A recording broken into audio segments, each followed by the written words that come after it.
Bienvenue. Alors, aujourd'hui, on va creuser un sujet vraiment d'actualité, l'impact local des énergies renouvelables. On parle beaucoup de transition énergétique, c'est clair, Oui, mais quand un projet éolien ou solaire arrive dans une commune, ça pose question. Est-ce que les retombées économiques, les emplois surtout, profitent vraiment aux gens sur place? c'est exactement ça la question clé. Et pour y voir plus clair, on s'est penché sur une étude assez récente et solide, celle de Fabra et ses collègues, sortie en 2024. Ah oui? Oui, dans le Journal of Public Economics. Ils ont analysé plus de 3900 communes en Espagne entre 2017 et 2021. C'est du lourd. D'accord. Donc l'idée, c'est de décortiquer un peu tout ça. Les emplois locaux, les différences entre solaire et éolien, l'impact sur les revenus. Voilà, qu'est-ce qui se passe vraiment sur le terrain, chiffres à l'appui. Allez, on plonge dedans. Premier point, tout.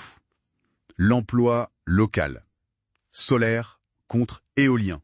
Alors, là, le constat principal de l'étude, c'est assez net. Les projets solaires créent plus d'emplois localement. Enfin, pendant la phase de construction, j'insiste là-dessus. Ah oui, pendant la construction.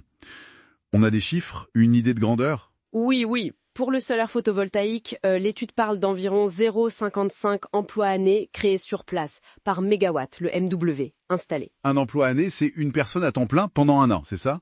Exactement. Donc, si on prend une centrale solaire de taille moyenne, on va dire 15 mégawatts, ça fait une dizaine d'emplois locaux sur un an. D'accord, une dizaine. Et pour l'éolien? Eh bien, c'est nettement moins. On est autour de 0,165 emplois année par mégawatt.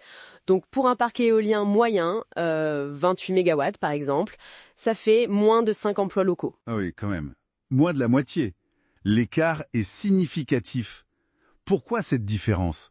L'explication avancée, elle est intéressante. Ça tient beaucoup aux compétences nécessaires. Pour le solaire, la construction, la maintenance, ça demande des qualifications souvent moins pointues. Plus facile de trouver des gens sur place. Voilà. Ça permet d'embaucher plus facilement localement, alors que l'éolien, lui, il exige des compétences techniques très spécifiques. Donc des techniciens qui viennent souvent d'ailleurs. C'est ça. Souvent, ce sont des entreprises spécialisées, des sous-traitants qui ne sont pas de la commune, qui interviennent. Ok, donc si je résume, le solaire puise plus dans le vivier local, alors que l'éolien importe sa main-d'œuvre qualifiée. C'est un peu ça. C'est une bonne façon de le voir. Mais attention, il y a une nuance importante. Laquelle? Environ 10 fois plus faible que l'effet sur la création d'emplois bruts, en fait. Ah. Ça veut dire que beaucoup de ces postes, même dans le solaire, sont pris par des gens qui viennent d'autres communes. Des travailleurs attirés par le chantier. Très probablement. C'est ce que les chiffres suggèrent, oui. Donc, pour une municipalité qui espère vraiment que ses chômeurs retrouvent du travail grâce au projet, c'est pas si automatique. Un peu décevant peut-être. Ça peut l'être, oui.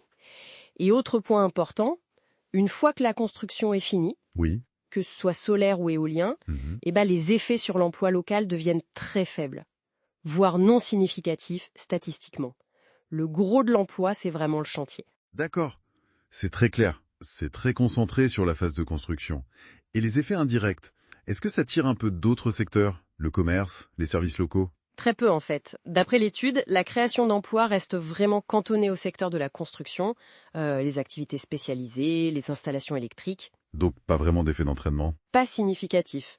Sauf une petite exception pour l'éolien, un léger effet temporaire sur la restauration. Ah, les équipes de chantier qui vont manger sur place.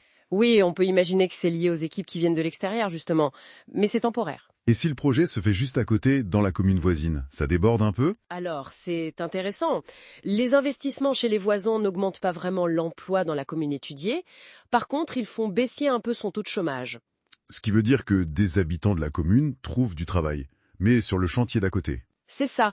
Il y a une petite perméabilité géographique, mais l'emploi direct reste très localisé au site même. Bon, compris. L'impact emploi est donc ciblé, temporaire, sectoriel. Parlons argent maintenant. Les bénéfices financiers pour la commune et les habitants. Alors, pour les finances de la municipalité elle-même, l'étude montre une hausse modeste des revenus fiscaux, les taxes locales, quoi. Et aussi une petite augmentation des dépenses publiques, surtout en investissement. Rien de spectaculaire donc. Et pour le portefeuille des habitants, Le revenu par tête? là c'est plus net. Mais c'est pas pareil selon la technologie. L'éolien a un impact plus fort. Ah oui, ok. Oui, en moyenne, l'étude chiffre ça à plus 278 € par an et par habitant, après la construction d'une centrale de taille standard. 278 €. Mais Si ça ne vient pas massivement des salaires locaux, comme on l'a dit, ça vient d'où? Bonne question. L'étude suggère que ça vient surtout d'autres sources de revenus. C'est-à-dire? Eh bien, très probablement, ce sont les loyers payés par les entreprises aux propriétaires des terrains où sont plantées les éoliennes. La rente foncière en quelque sorte. Ah, d'accord, la location des terres.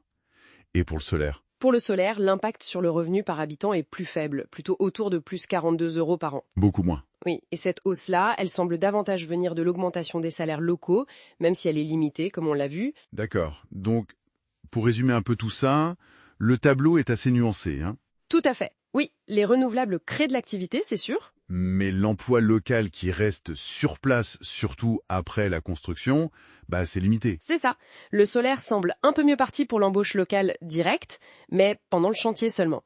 L'éolien, lui, apporte peut-être plus de revenus aux habitants, mais pas forcément via les salaires du projet lui-même. C'est plutôt via les loyers des terrains. Voilà, des revenus plus diversifiés, disons. On a donc une activité économique, oui, mais les bénéfices en termes d'emploi durable pour la communauté d'accueil peuvent paraître un peu justes. Surtout pour l'éolien où l'argent circule peut-être plus via la rente foncière. Exactement. Et ça nous amène à une question de fond pour la suite, non? Je pense, oui. Si une bonne partie des bénéfices, je pense aux emplois qualifiés, l'ingénierie, la fabrication des composants, échappent aux communes d'accueil. Et si les emplois locaux créés sont soit temporaires, soit pour des qualifications que les gens n'ont pas sur place? Alors, comment on fait pour assurer l'acceptation locale? Elle est indispensable pour réussir la transition énergétique, on le sait bien. C'est la grande question. Quelles autres formes de partage des bénéfices? Quelles compensations on pourrait imaginer pour que les communes qui accueillent ces projets, qui sont essentiels, sentent qu'elles en profitent plus équitablement? Voilà une piste de réflexion importante pour l'avenir, je crois. Absolument. Merci pour cet éclairage très précis. Avec plaisir.